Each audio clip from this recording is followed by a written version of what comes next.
ನಮಸ್ಕಾರ. ರಿವ್ಯೂ ಚಾನೆಲ್ಗೆ ಸ್ವಾಗತ. ನಾನು ಸೌಖ್ಯ ಗಾಂವ್ಕರ್.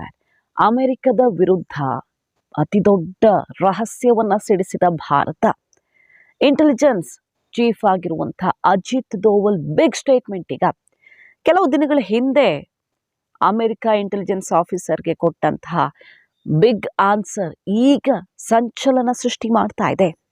ಪನ್ನು ವಿಚಾರದಲ್ಲಿ ಭಾರತವನ್ನು ಕೆಣಕಿರುವ ಅಮೆರಿಕಾಗೆ ಯಾವ ರೀತಿ ಆನ್ಸರ್ ಕೊಡ್ತಾ ಇದೆ ಭಾರತ, ಮತ್ತು ಇದು ಎಷ್ಟು ದೊಡ್ಡ ಬೆಳವಣಿಗೆ ಮಾಹಿತಿ ಮುಂದೆ ಇಡ್ತಾ ಇದೀವಿ. ಮಿಸ್ ಮಾಡಿದ್ರೆ ನಮ್ಮ ಚಾನಲ್ನ ಸಬ್ಸ್ಕ್ರೈಬ್ ಮಾಡಿ, ಹಾಗೆ ನಿಮ್ಮ ಅಭಿಪ್ರಾಯ ಕಮೆಂಟ್ ಮಾಡಿ ತಿಳಿಸಿ. ಎಸ್ ವೀಕ್ಷಕರೇ, ಜಗತ್ತಿನಾದ್ಯಂತ ಈಗ ಸದ್ದು ಮಾಡ್ತಾ ಇರೋದು, ಹಲವು ಕಡೆಗಳಿಂದ ಗಂಭೀರ ಆರೋಪಗಳು ಕೇಳಿ ಬರ್ತಿರೋದು, ಭಾರತ ಎಕ್ಸ್ಟ್ರಾ ಟೆರಿಟೋರಿಯಲ್ ಕಿಲ್ಲಿಂಗ್ ಮಾಡ್ತಾ ಇದೆ ಅನ್ನುವಂಥ ಗಂಭೀರ ಆರೋಪ ಬೆರಳು ತೋರಿಸ್ತಿದ್ದಾರೆ.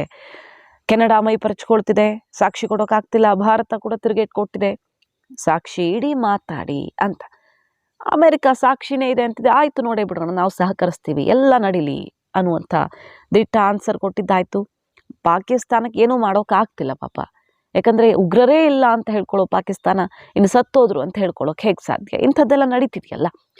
ಈ ಹೊತ್ತಲ್ಲಿ ಪನ್ನು ವಿಚಾರದಲ್ಲಿ ನಿಖಿಲ್ ಗುಪ್ತಾ ಹೆಸರು ಹಿಡ್ಕೊಂಡು ಅಮೆರಿಕ ಭಾರತವನ್ನು ದೊಡ್ಡ ಮಟ್ಟದಲ್ಲೇ ಈಗ ಕೆಣಕಿರೋದು. ಆದರೆ ಬೈಡನ್ ಮಾತಾಡ್ತಿಲ್ವಲ್ಲ, ಅಲ್ಲಿ ಕೆನಡಾಗೂ ಅಮೆರಿಕಾಗೂ ವ್ಯತ್ಯಾಸ ಹ್ಯಾಂಡಲ್ ಮಾಡ್ತಿರೋ ರೀತಿ ಅವ್ರದ್ದು ಯಾವಾಗಲೂ ಹಾಗೆ, ಮುಂದಿಂದ ಕೈ ಕುಲ್ಕೋದು, ಹಿಂದಿಂದ ಚೂರಿ ಹಾಕೋದು. ಅಮೆರಿಕದ ಸ್ಟ್ರಾಟಜಿನೇ ಅದೇ ರೀತಿ ಯಾವತ್ತೂ ಕೂಡ ನೋಡ್ಕೊಂಡು ಬಂದಿರೋದೆ. ಭಾರತ ಕೂಡ ಚೆನ್ನಾಗಿ ಕರಗತ ಆಗಿದೆ ಈಗ ಅಮೆರಿಕದಂಥ ರಾಷ್ಟ್ರಗಳನ್ನು ಹ್ಯಾಂಡಲ್ ಮಾಡೋದ್ರಲ್ಲಿ. ಮೋದಿ ಕೂಡ ಮಾತಾಡ್ತಾ ಇಲ್ಲ, ಅಮೆರಿಕ ಮತ್ತು ಭಾರತದ ಸಂಬಂಧ ಚೆನ್ನಾಗೇ ಇರುತ್ತೆ, ಈ ವಿಚಾರಕ್ಕೆಲ್ಲ ಹಾಳಾಗಲ್ಲ ಅಂತ ಮೊನ್ನೆ ಸ್ಟೇಟ್ಮೆಂಟ್ ಕೊಟ್ಟರು. ಅದಾದ ಮೇಲೆ ನೋಡಿ ಈಗ ಹೊರಗಡೆ ಬರ್ತಾ ಇರೋದು ಅಜಿತ್ ದೋವಲ್, ನಮ್ಮ ಇಂಟೆಲಿಜೆನ್ಸ್ ಚೀಫ್ ಕೊಟ್ಟಿರೋ ಆನ್ಸರ್ ಅಂತಿಂಥದ್ದಲ್ಲ. ಜೇಕ್ ಸುಲಿವಾನ್ ಅಮೆರಿಕ ಇಂಟೆಲಿಜೆನ್ಸ್ ಆಫೀಸರ್ಗೆ ಯಾವ ರೀತಿಯ ಖಡಕ್ ಆನ್ಸರನ್ನು ಕೊಟ್ಟಿದ್ದಾರೆ ಅಂದರೆ, ಪನ್ನು ವಿರುದ್ಧ ಭಾರತ ಏನಾದರೂ ಆ್ಯಕ್ಷನ್ ತಗೊಳ್ತಿಲ್ಲ ಅಂದರೆ ಅದಕ್ಕೆ ಏಕೈಕ ಕಾರಣ, ತಗೊಂಡಿಲ್ಲ ಇದುವರೆಗೆ ಅಂದರೆ ಏಕೈಕ ಕಾರಣ, ಆತನನ್ನು ಉಳಿಸಿದ್ದೀವಿ ಅಂದರೆ ಏಕೈಕ ಕಾರಣ, ಉಳಿಸಿದ್ದೀವಿ ಅಂದರೆ ಆ್ಯಕ್ಷನ್ ತಗೊಳ್ಳದೆ, ಲೀಗಲಿ ಆ್ಯಕ್ಷನ್ ಯಾಕೆ ತಗೊಂಡಿಲ್ಲ ಇದುವರೆಗೆ ಅಂದರೆ ಆತ CIA ಏಜೆಂಟ್ ಅನ್ನುವಂಥ ಬಿಗ್ ಸ್ಟೇಟ್ಮೆಂಟ್.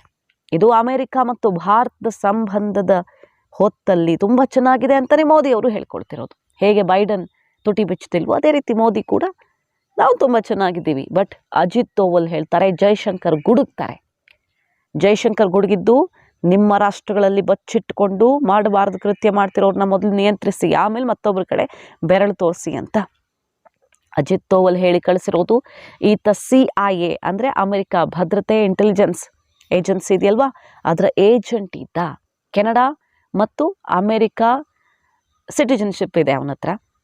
ಅಲ್ಲಿ ಕುಕೃತ್ಯಗಳನ್ನು ಮಾಡೋದಕ್ಕೆ ಬೆಂಬಲ ಸಿಗ್ತಾ ಇದೆ. ಆತ ಏನೇ ಮಾಡಿದ್ರು, ಭಯೋತ್ಪಾದಕ ಚಟುವಟಿಕೆಗಳನ್ನು ಭಾರತದಲ್ಲಿ ನಡೆಸಿದ್ರು ಕೂಡ, ಪೂಂಚ್ ದಾಳಿ ಆಯ್ತಲ್ಲ ಮೊನ್ನೆ, ನಮ್ಮ ಯೋಧರನ್ನು ನಾವು ಕಳ್ಕೊಳ್ಬೇಕಾಯ್ತು, ಭಾರತಕ್ಕೆ ಅತಿ ದೊಡ್ಡ ನಷ್ಟ ಆಯಿತು. ಇದರ ದಾಳಿ ಹೊಣೆನ ಆತ ಹೊತ್ಕೊಂಡ.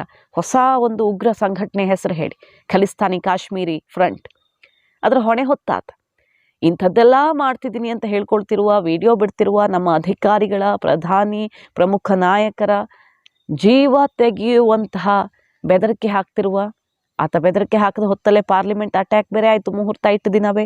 ಇಂಥದ್ದೆಲ್ಲ ನಡೀತಾ ಇದೆ. ಆತನನ್ನು ಮೋಸ್ಟ್ ವಾಂಟೆಡ್ ಟೆರರಿಸ್ಟ್ ಪಟ್ಟಿಗೆ ಸೇರಿಸಾಗಿದೆ. NIA ಹುಡುಕ್ತಾ ಇದೆ ಆತನನ್ನು, ಅಂದರೆ ಬೇಕಾಗಿದ್ದಾನೆ ಆತ. ಇಷ್ಟೆಲ್ಲ ನಡೀತಿರುವಾಗ ಅಮೆರಿಕದಲ್ಲಿ ನಿಂತ್ಕೊಂಡು ಏನು ಮಾಡಿದ್ರು ಅವ್ರು ಆ್ಯಕ್ಷನ್ ತಗೊಳ್ಳಲ್ಲ. ಕೆನಡಾದಲ್ಲಿ ಏನು ಆ್ಯಕ್ಷನ್ ಆಗಲ್ಲ. SFJ ವಿರುದ್ಧ, ಆತನ ಸಂಘಟನೆ ವಿರುದ್ಧ ಬೀದಿಗಳಲ್ಲಿ ರಾರಾಜಿಸ್ತಾವೆ ಮೋದಿ ಹತ್ಯೆಗೆ ಕರೆ ಕೊಟ್ಟಿರುವಂಥ ಪೋಸ್ಟರ್ಗಳು, ಆದರೂ ಆ್ಯಕ್ಷನ್ ತಗೊಳ್ಳಲ್ಲ. ಯಾಕೆ ಇದು?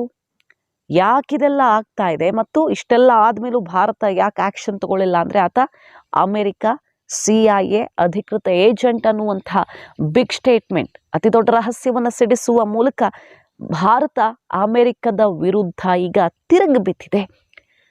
ನಿಧಾನಕ್ಕೆ ಎರಡು ದೇಶಗಳ ನಡುವಿನ ಸಂಬಂಧ ಕ್ಷೀಣಿಸ್ತಾ ಇದೆಯಾ ಅನ್ನೋದಕ್ಕೆ ನೋಡಿ, ಈಗ ರಿಪಬ್ಲಿಕ್ ಡೇಗೆ ಅಮೆರಿಕ ಅಧ್ಯಕ್ಷ ಬರ್ತಿಲ್ಲ ಅಂದರೆ ಡೋಂಟ್ ಕೇರ್, ಫ್ರಾನ್ಸ್ ನಾಯಕನನ್ನು ಇನ್ವೈಟ್ ಮಾಡಾಗಿದೆ, ಫ್ರಾನ್ಸ್ ಅಧ್ಯಕ್ಷ ಬರ್ತಿದ್ದಾರೆ, ಅವರು ಓಕೆ ಮಾಡಿದ್ದಾಗಿದೆ.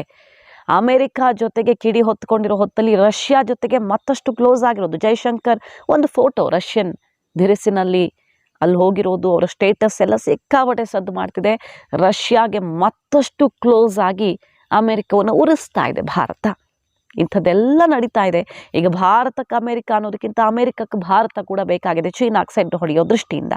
ಭಾರತ ಈಗ ಯಾವುದೇ ರಾಷ್ಟ್ರವನ್ನು ನೆಚ್ಚಿಕೊಂಡು ಅವರನ್ನು ಜೋತು ಬಿದ್ದುಕೊಂಡು ಅವಲಂಬಿಸ್ಕೊಂಡಿರೋ ಪರಿಸ್ಥಿತಿಲಿ ಇಲ್ಲ. ಮೊನ್ನೆ ಮೋದಿ ಇದನ್ನು ಓಪನ್ ಆಗಿ ಹೇಳಿದ್ರು, ಯಾವುದೇ ಎರಡು ರಾಷ್ಟ್ರಗಳ ನಡುವಿನ ಸಂಬಂಧ ಅವಲಂಬನೆ ಎಷ್ಟು ಇಂಪಾರ್ಟೆಂಟ್ ಆಗಿರುತ್ತೋ ಸ್ವಾವಲಂಬನೆ ಕೂಡ ಅಷ್ಟೇ ಇಂಪಾರ್ಟೆಂಟ್. ಸೊ ನಮಗೆ ಅಮೆರಿಕ ಜೊತೆಗೆ ಅವಲಂಬನೆ ಮತ್ತು ಸ್ವಾವಲಂಬನೆ ಕೂಡ ನಮಗೆ ತುಂಬ ಇಂಪಾರ್ಟೆಂಟ್. ನ್ಯಾಷನಾಲಿಟಿ, ನಮ್ಮ ರಾಷ್ಟ್ರೀಯತೆಗೆ ನಾವು ಮೊದಲು ಒತ್ತು ಕೊಡ್ತೀವಿ. ಯಾವುದೇ ವಿಚಾರ ಬರಲಿ ಮೊದಲು ನಮ್ಮ ರಾಷ್ಟ್ರೀಯ ಹಿತಾಸಕ್ತಿ ಅನ್ನುವಂಥ ಖಡಕ್ ಆನ್ಸರನ್ನು ಮೊದಲ ಬಾರಿಗೆ ಪನ್ನುಗೆ ಸಂಬಂಧಪಟ್ಟಂತೆ ಕೊಟ್ಟರು ಮೋದಿ. ಜೈಶಂಕರ್ ಗುಡುಗಿದ್ರು, ಮತ್ತೆ ಅಮೆರಿಕದಲ್ಲಿ ಹಿಂದೂ ಟೆಂಪಲ್ ಮೇಲೆ ಖಲಿಸ್ತಾನಿ ಬರಹ ದಾಳಿ, ಇದೆಲ್ಲದರ ಬೆನ್ನಲ್ಲೇ ಇಷ್ಟೆಲ್ಲ ಆಗ್ತಿದ್ರು ನೋಡಿಕೊಂಡು ಸುಮ್ಮನಿರುವ ಅಮೆರಿಕ ರಕ್ಷಣೆ ಮಾಡ್ತಿರೋದು ಯಾಕೆ ಅಂದರೆ, ಪನ್ನು ಒಬ್ಬ CIA ಏಜೆಂಟ್, ಹೈಯರ್ ಆಫೀಸರ್ಸ್ಗೆ, ಅಲ್ಲಿನ ಭದ್ರತಾ ಸಿಬ್ಬಂದಿಗಳಿಗೆ, ಇಂಟೆಲಿಜೆನ್ಸ್ ಪ್ರಮುಖರಿಗೆ ಆತ ಅತ್ಯಂತ ಆಪ್ತ ಬೇಕಾದವನು ಅನ್ನುವಂಥ ರಹಸ್ಯವನ್ನು ಸಿಡಿಸಿದೆ. ಈಗ ಓಪನ್ ಆಗಿ ಜಗತ್ತಿನ ಮುಂದೆ ಇಟ್ಟು ಅಮೆರಿಕದ ಬಣ್ಣವನ್ನು ಬಯಲು ಮಾಡ್ತಿರೋ, ಇದೇನು ಗೊತ್ತೇ ಇಲ್ದಿರೋ ವಿಚಾರನ ಅಮೆರಿಕಾಗ ಆತ ಕ್ಲೋಸು. ಖಲಿಸ್ತಾನಿಗಳ ಮೂಲಕ ಅಮೆರಿಕ ಏನು ಮಾಡೋಕೆ ಹೊರಟಿದೆ, ಯಾಕೆ ಬಲಿಷ್ಠ ರಾಷ್ಟ್ರಗಳ ಜೊತೆ ಕೈಕುಲುಕಿ ಹಿಂದಿನಿಂದ ಅವ್ರನ್ನ ಕಂಟ್ರೋಲ್ ಮಾಡೋಕೆ, ಅಲ್ಲಿ ಕುಕೃತಿಗಳನ್ನು ನಡೆಸೋಕೆ ಅಮೆರಿಕ ನೋಡ್ತಿರತ್ತೆ. ಗೊತ್ತು, ಯಾವಾಗಲೂ ತಾನು ದೊಡ್ಡಣ್ಣ ಆಗಿರಬೇಕು, ಪಟ್ಟಿಯಲ್ಲಿ ತನ್ನ ಹೆಸರು ಮೊದಲಿರಬೇಕು. ಸೊ ಈ ಕಡೆ ಕ್ಯಾರೆಟು, ಆ ಕಡೆ stick, carrot and stick policy ಗೊತ್ತಿರೋದೆ ಅಮೆರಿಕದ್ದು. ಕೊಟ್ಟಂಗೆ ಮಾಡಿ ಮತ್ತೊಂದು ಕಡೆಯಿಂದ ಕಿತ್ಕೊಳ್ಳುವಂಥ ಲೆಕ್ಕಾಚಾರ, ಇದೆಲ್ಲ ಗೊತ್ತಿರೋದೆ. ಸೊ ಅಮೆರಿಕ ವಿರುದ್ಧ ಅದೆಷ್ಟೇ ಬಲಿಷ್ಠ ರಾಷ್ಟ್ರ ಆಗಿರಲಿ, ವಿ ಡೋಂಟ್ ಕೇರ್ ಅನ್ನುವಂಥ ಅತಿ ದೊಡ್ಡ ಸಂದೇಶವನ್ನು ಭಾರತ ರವಾನಿಸಿದೆ. ಮೋದಿ ನಮಗೇನು ಸಮಸ್ಯೆ ಆಗಲ್ಲ ನಮ್ಮ ಸ್ನೇಹಕ್ಕೆ ಅಂತ ಬೈಡನ್ ರೀತಿ ಅಮೆರಿಕ ರೀತಿಯಲ್ಲಿಯೇ ಡಿಪ್ಲೊಮ್ಯಾಟಿಕ್ ಸ್ಟೇಟ್ಮೆಂಟ್ ಕೊಟ್ಟಿದ್ರೆ, ಅಜಿತ್ ದೋವಲ್, ಜೈಶಂಕರ್ ಮಾತ್ರ ಮುಟ್ಟಿ ನೋಡ್ಕೊಳ್ಳುವಂಥ ಪೆಟ್ಟು ಕೊಟ್ಟಿದ್ದಾರೆ ಈ ಸಲ. ಕೆನಡಾಗೆ ಈಗಾಗಲೇ ಪೆಟ್ಟಿನ ಮೇಲೆ ಪೆಟ್ಟು ಕೊಟ್ಟಿದ್ದಾಗಿದೆ. ಅಮೆರಿಕ ಎಲೆಕ್ಷನ್ ಹೊತ್ತಲ್ಲಿ ಭಾರತವನ್ನು ಎದುರು ಹಾಕ್ಕೊಂಡು ತಿರುಗಿಸ್ಕೊಡೋದು ಅಷ್ಟು ಸುಲಭ ಇಲ್ಲ.